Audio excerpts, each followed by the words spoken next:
Maglalagay muna tayo ng tinted sunscreen. Nakapaglagay na ako dito sa kabilang part. Ayan.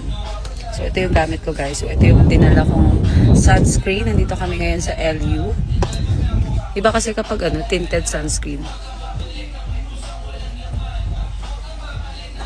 Kita nyo yun? Nakapag-eyelash na rin ako. Oh. Although meron pa rin konting, light to medium coverage lang kasi talaga siya. Bogs, tinted sunscreen.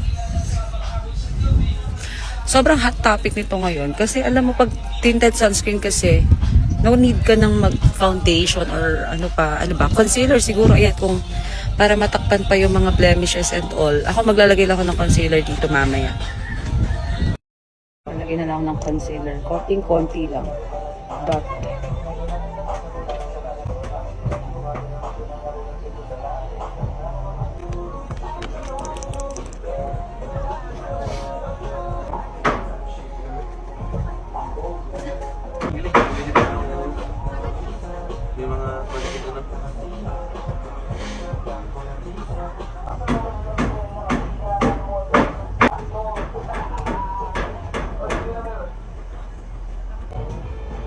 Tuloy ba?